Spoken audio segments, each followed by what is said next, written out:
an interview with Emerson Morton, Vandalia, Ohio. What's your full name, Emmy? I use the letter C in front of my name. My first name is Clate, C-L-A-T-E, named after my father, who died when I was 6 weeks old. But I go by the name of Emerson Morton. We came to Vandalia late of 1941. Okay, when were you born and where? I hail from Pleasant Hill, 8 miles west of Troy. A little town of about 800-900 people now. At that time it was only about 600 people, but I was born there in December of 1912. What were the full names of your parents and where were they born? My mother's name was Clara Bowman. Bowman was her maiden name. My father was Simon Clate Morton, and they both hail from Miami County, down on the Fenner Pike between Pleasant Hill and Troy. Do you know when and where your grandparents were born? My grandmother Bowman was born up in the Spencerville, Allen County area, and my grandfather Morton apparently was born up in that area too, up around in the Cridersville area. And their names? Well, of course, my grandmother Morton was Mary Evans, was her maiden name, Evans, the maiden name, and my grandfather Morton was William P. Morton. Did you have brothers or sisters? Yes, I did. I'm the last of 9 children. I'm the youngest, and my oldest sister is 95 years old, and there were 5 girls and 4 boys, and I was the baby of the family. Where'd you live as a child? Well, I believe you told me, but go ahead. I went to school and lived in Pleasant Hill all my childhood life and all my school life up till I graduated from high school there in 1930. Try to recall some of your earliest memories of your hometown. Well, of course, the monument sticks out, and most everybody knows that there is a monument in the center of Pleasant Hill, and that was kind of the point where everybody seemed to meet that during the Memorial Day and 4th of July, and anything that went on was up in that area of the public square. I understand you had a nickname, and I've forgotten how you got it. Well, of course, my nickname when I was a kid and went through school up there was Willie, W-I-L-L-I-E, named after a young kid in the movies at that time who always had a dirty face, and my older brothers and sisters would come home from the theater and tell me that I looked like Willie, and because apparently I always had a dirty face is the only reason I think I got the name. What did you like doing as a child? Like games or sports? Or did you play any musical instruments? Or did you have a favorite pet or toy? Well, I'm not too proud of some of my tactics that I had in my childhood. I would hate to divulge those, all of them. We had our best time around Halloween when we raised the devil around over the town, but that's not important. But we knew everybody, and the kids knew everybody, and so our school was just a town school at the time. The township wasn't centralized then. I went 6 years in grade school before they brought in the country children and centralized the school. But we knew everybody in town, and it was everybody was pretty much in the same category, and we all were very friendly, and everybody was friendly to us. What were your teenage years like, and what did you do, and where'd you go? Well, now, teenage years, of course, was mostly in high school. Your teenage, I guess, started at 13 and ended at 20 or 18, and those were mostly my high school years. And they centralized the schools up there, and I entered the 6th grade in the new building, and that's where all 12 grades in one room. And I can't really recall too much about anything outstanding, except we played, the only sport we had was basketball, and we only had 10 or 11 games a year, and things are so much different then and so much different now that it's hard to describe. Did you go to college? Only down to what you might call a trade school at the time, but it was the Cincinnati College of Embalming in Cincinnati down on Reading Road at the time. And I had served 2 years of apprenticeship prior to going to Cincinnati at a funeral home on Wayne Avenue in Dayton. I lived in the funeral home and ate and slept at the funeral home on Wayne Avenue 2 years then prior to going to school in Cincinnati, and that was in '36. Being a mortician was a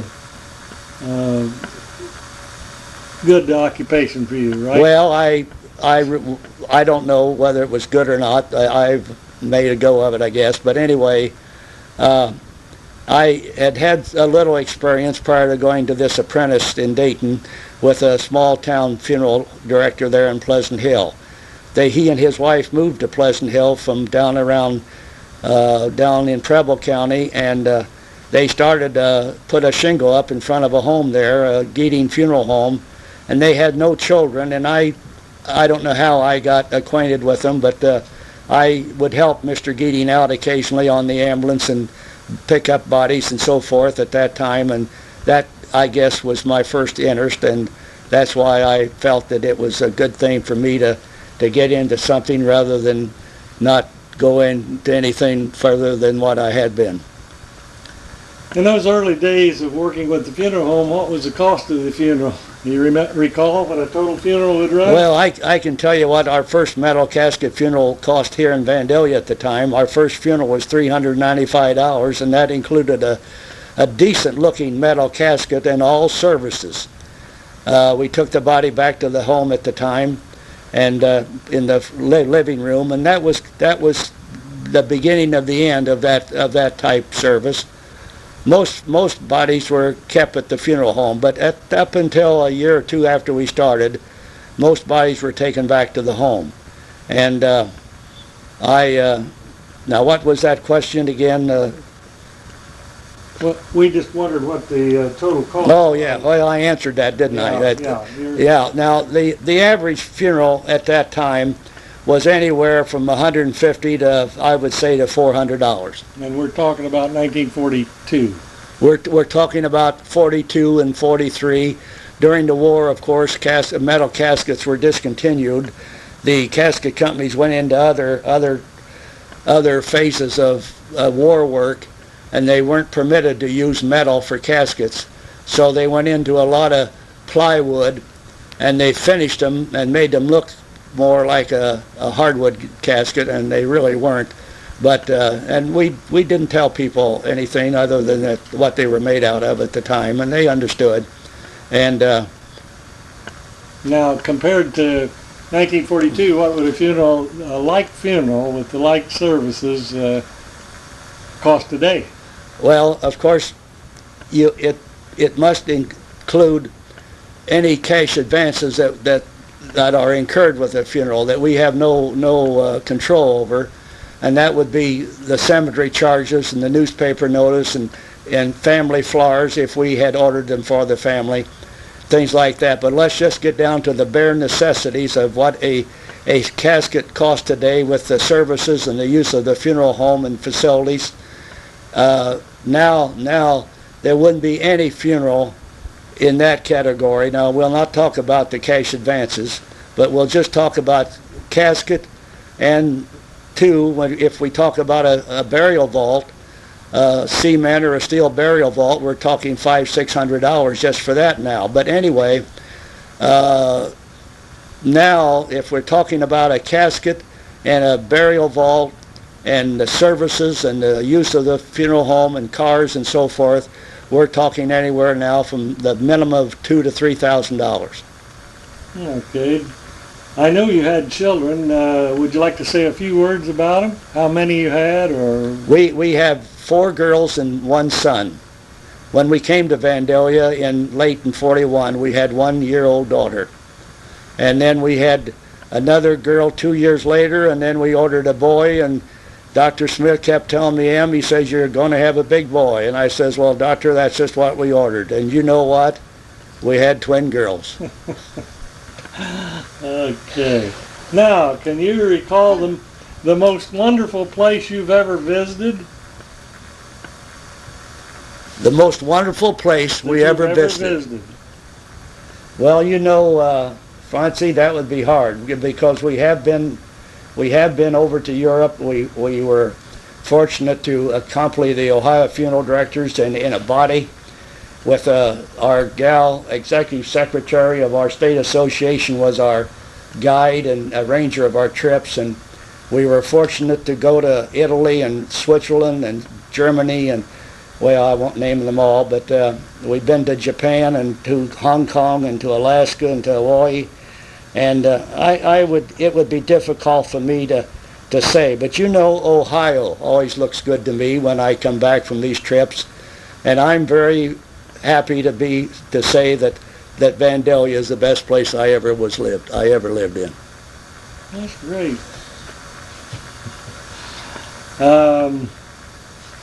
Let's see if we can recall anything, and this is maybe before your time, but I don't know whether you've ever heard of the Anderson School, a public school. I believe it was a two-room schoolhouse. Well, I back years ago in the Chronicle, I don't know what it was called, the Chronicle then. What's our paper called now? Drummer. The editor was a fellow by the name of Cohen. He was a C-O-H-E-N. But anyway, K-O-H-E-N. You remember him? Do you remember him? I think I remember him. Yeah, I think he was about 1955. Well, he got me writing a weekly column at there for a while till I ran out of gas, and that didn't take too long. But I can't believe that. I wrote an article, and one of my weekly articles was on the one-room schools of Butler Township, and I visited people who knew where all the schools were and what their names were, and I can't truthfully tell you now where the Anderson School was. Okay, well, I was just asking this in hopes that you might have known where its location was. Of course, there was a school where your historical society meets, was on South Brown School Road. That caught fire one day. That school building did, down there at the curve on South Brown School Road. I don't know whether you know that or not. The Couch family lived there, and I was called down there, and we brought the Couch kids home with us and kept them till we could farm them out to other church people. But there were about 8 or 9 one-room schools in Butler Township prior to 1922 when they centralized and brought all 12 grades together under one roof. Mm-hmm. While you're speaking of the schools, do you recall the names of any of your teachers and what grades they taught? And why do you think you remember them to this day? Well, of course, first grade was first and second. Maisie Teeter taught that. And by the way, she taught all 9 of our family members in the first and second grade.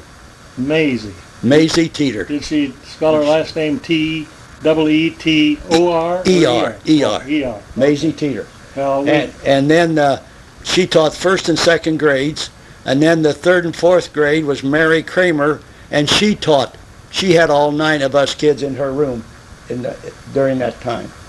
And then the fifth grade was a teacher by the name of Mary Sensman from Tip City up here. And then after that, we moved into the new building there in Pleasant Hill when they centralized and brought the country children in. And from then on, of course, we had different teachers for different classes. Mm-hmm. And why do you think you remember these teachers? Well, I think that was kind of the natural thing to remember your teachers. I think that they ring a bell with you in a lot of ways. And I could name all my high school teachers too, and I'm not proud of myself and the way my conduct and all. I have some qualms about the way I acted, and I hope those teachers don't hold it against me. Anything you'd like to add to about the schools? Anything else you'd like to say about about the schools where I attended? You mean? Yeah. Well. No, we moved out of the city schools and moved into a new building. At that time, they built a new grade school and high school all under one roof, and was a nice building. And it was built for $225,000. Just think what That was what year? That was in 1922. 22. Yeah.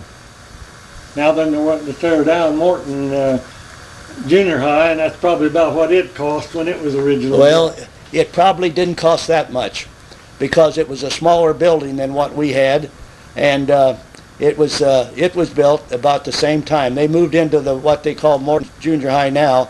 They moved into that in 22, or maybe the fall of 23. The cornerstone says 22, and sometimes the cornerstone's a year behind from when the kids actually moved into it. Mm-hmm. But I bet that building then probably didn't cost much over $150,000, if that much, Yeah. if that much. Now they're up, what was the latest bond issue going to Well, they had $3 million on their $7 or $8 million, and Yeah, but that was for other things too. Yeah, other things too, but that, that's still, that shows Well, what the inflation was from 1922 to 1993. oh yeah. Can you tell me anything about the Amateur Trap Shooting Association out here? Well, only that it's been a continuous growing thing. I mean, when we first came here, if they had 1,500 shooters for the Grand American on Friday, that was considered a big day. And then it just gradually grew. Now then what? 5,000 or more? Yeah. For the even just for the Grand American on Friday. Probably, yeah. But Probably 19,000 for the. And it only started there at the high school and went about to where the main building is now. It didn't go much farther west beyond, and now then, as you know, it Clear goes out to the airport access. clear out. It goes beyond what was Peters Pike, doesn't it? Yeah, yeah. Or what was Peters Pike on that side of the street. Right. Of course. And people kept, and there weren't any motels then, early. And when we first came here, there wasn't any motels. What was St. Mary's Motel was built up there where the McDonald's is now. But you remember the St. Mary's Motel here in town? Called it St. Mary's? That was the first motel we had. And but prior to that, people here in town kept the trap shooters. From year after year, I mean, people would come back pretty much to the same home. And Vandalia opened their hearts and their doors to the trap shooters. Okay. Perhaps maybe that's why it's still here, because they were treated well. Probably is. I remember one of the older ladies in the Historical Society, we ran a video and we had 6 of them. And I think Ralph Shear was in on that night. And they talked about old-time Vandalia when they was growing up. And she said she used to carry water. She lived up on North Dixie Drive. Out to the trap shoot? Carried it over to the trap shoot. Huh. And lemonade. And says they did that for the whole week of the shoot. Yeah. Well, it was a big thing for this little town at that time. It still is. Oh, yeah. It brings you a lot of money. Do you know anybody living in this area today that had a Civil War veteran in their family? Have you ever heard any Well, stories? of course, we buried a Civil War veteran after we first came here. A man by the name of it was William Craver's father. Lived up here at the corner of Maple Street and or the corner of Perry Street maybe and North Dixie. You've heard of the Craver family here in town. Yeah. Now, Mr. Craver was still living when we came to town, and he was in his 90s, and he was the only Civil War veteran that I knew. Okay, well then there's a Mrs. Hamilton, I think lives over on Co Avenue. That was her great-grandfather or something, Hamilton, because during the sesquicentennial she called me and said that her mother could probably tell me about the Civil War veteran Craver. So you've heard the name Craver prior to... Yeah. Yeah. Well, now, his granddaughters or great-granddaughters, you see, I wouldn't remember their names. Yeah, okay. I remember the great-grandson and the great-granddaughter, but now beyond that, I wouldn't know. Okay, so then you came too late to tell me anything about the building of Taylorsville Dam or Englewood Dam. That was in 1919, and I've talked to Nevin Routson, who worked out there and was a timekeeper. Most of all that dirt was brought up there and by horses and scoop shovels. Mm-hmm. Imagine that today. Yeah, it was quite an engineering feat in its time. And you know that didn't cost the government a nickel. Those 5 conservancy dams are all given by donations. Victims of the 1913 flood. All Yeah. donated. Yeah, and the Pattersons and the people connected with the NCR and the Reichs and the elders and people like that, and then everybody it was subscribed, or subscription money came all in from all areas. I was going to ask you about did you say that the Vandalia State Bank was here when you came? Yes, it was. It was up right between Schroyer's Grocery and the cafeteria. Yeah, that was the corner building, and the tan building. Yeah, was there by Whitmer's Barber Shop was a cafeteria. It was in a little building between, a brick building. The bank? Yeah. The bank was a little brick building between Schroyer's Grocery and the Virginia Cafe, or the Vandalia cafeteria. Do you know who owned the bank at that time? Well, I don't know who owned the bank, but Herb Kellison was the cashier and president of the bank. Okay. Herbert Kellison. He used to come down and watch my first TV. He got stuck on wrestling, and I couldn't convince him that was all fake. And he'd get mad at me when I'd say it was a fake. He believed in it intentionally. Yeah. That was about all it was on. Okay, so you had been in the E.P. Large mansion, but you don't know anything more than that. It was here when we came, and I don't know. That was, of course, an outstanding area down there.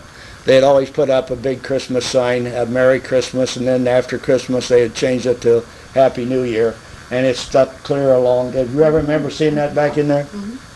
Yeah. Yeah, I do. Okay, then the Great Depression, you said you were just out of school, and you couldn't get a job. No. For about 4 years. I got out of school. Of course, the crash came in the fall of '29, the year I was starting in a senior year. And, of course, the banks closed then shortly after that. And nobody, if they had any money in the bank, they couldn't get it out. The banks were closed for I don't know how long. And a lot of people lost money in other investments at that time. Farmers that had moved into town to retire, thinking that they had enough money to live on, a lot of them lost money. And that was a disheartening thing. And no, I really did not have a permanent job of any kind from the time I got out of school in May of 30 till I started this apprentice job in 1934.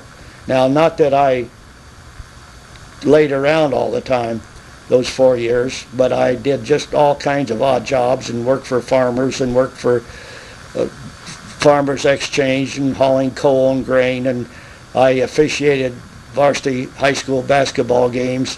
At that time, you officiated by yourself. You either worked the girls' game first and then the boys' game, or else you worked the reserve boys and the varsity boys, and you got $7.50 for both games by yourself. Yeah. All right. I guess you didn't come till 41. 41.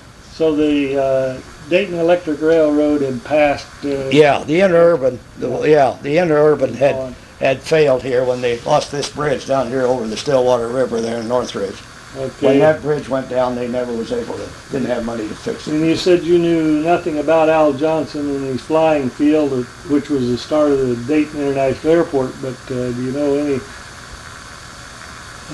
other names that has gone by, or anybody that might know more about Johnson Field? No, I can't tell you now. Orville Cotterman might know more about that than I would. Orville's the same age as I am. He's 9 months older, and he lived here most of his life. He went through school here, and I couldn't talk intelligently at all about the airport. Okay, now you said Yendy's Motel was here, and you named one other. There was a St. Mary's Motel. Now, I really think, though, if I thinking twice here, that Yendy's was the first one, and that's out now where you might say Fulmer's Market in that area is where it was located. Okay. Yeah. We talked a little bit about professional people. Doc Smith, and you told about dentists. You remember any good lawyers or ministers in this city? Well, of course, I remember all the ministers from 1941 up to the present time as far as ministers are concerned. Of course, we didn't have as many churches then as we do now. So when I say I would know all the ministers now, that really wouldn't be true. There's several churches out here now that don't have full-time ministers. And so, but I go back to the Lutheran Church, and I can't recall his name. He went from here to Germantown and then died rather suddenly, and he had the first funeral that I had, and I remember letting him drive the hearse back from Woodland Cemetery to Vandalia, and he never let me forget. Every time I'd see him at any place, he went to Germantown from here, and 10 years later, if I'd ever see him at any place, he'd let me know that I let him drive that hearse. I'll bet it was Pastor Gladfelder. No, before that. Before Gladfelder. Oh, Now, Reverend McLaughlin. do you remember him? That's when we came. We joined how about because of him. Fabian? Well, I knew him. Yeah, but Now- that was after. Now, Fabian came after what? Before. Before all. Before. Yeah. Because Okay. we never knew him. but- You never knew Fabian? No. Uh-huh. Fabian drew a picture. Or Laughlin, it wasn't McLaughlin. No, it was Laughlin. Young go-getter, young Mhm, fellow. just out of seminary. And I'm sure he did well wherever he He's went. dead now. He just died the last, He did. in Florida. But he did well, though, Yeah, didn't he he? went to, had a big church in New York City, and Yeah. they had a lot of Bach. Yeah, Rock concerts. yeah, yeah. And Yeah. I can't Yeah, think and of right course now, I it go was back before to- Gladfelder. I go back to what was the UB Church, now the United Methodist. I go back to 41, and a man by the name of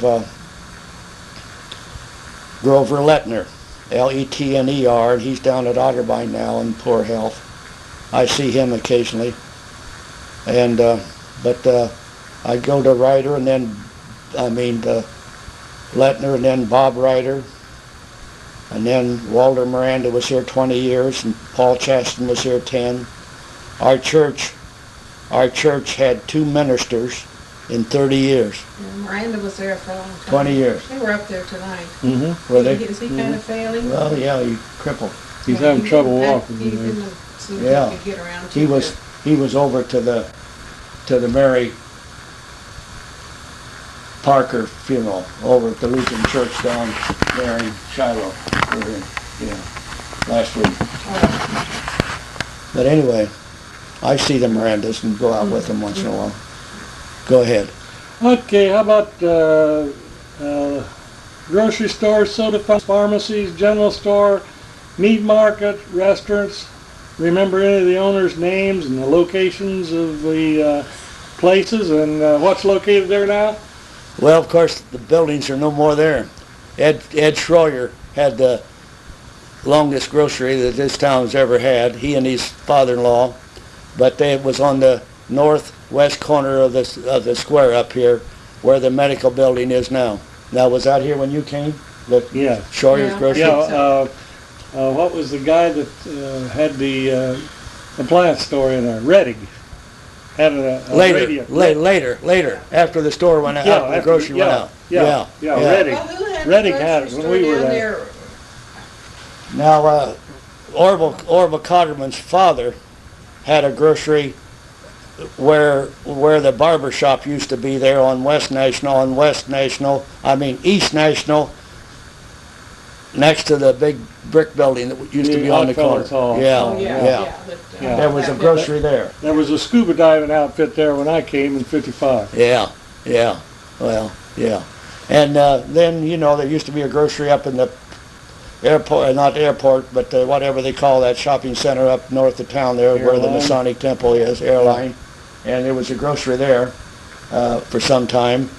And that was all there was. Well, And there was a grocery store there where the Well, where the print shop is now. Yeah, what was that? Superior. I remember it. Millet's. Millet's, that's Millet's. right. Yeah, on the west side of the Yes, alley. Across Millet's. from- Yeah. Yeah. Okay, I remember that one. And wasn't there a restaurant in there?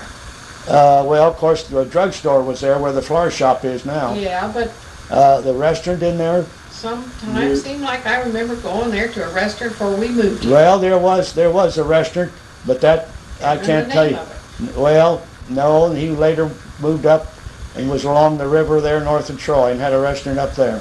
Did Brussman own a motel where the People's Banks, or where Society Where the Banks? Society Bank is. Yeah. They, Well, there was a coffee shop there. Yeah, do you remember the name of that?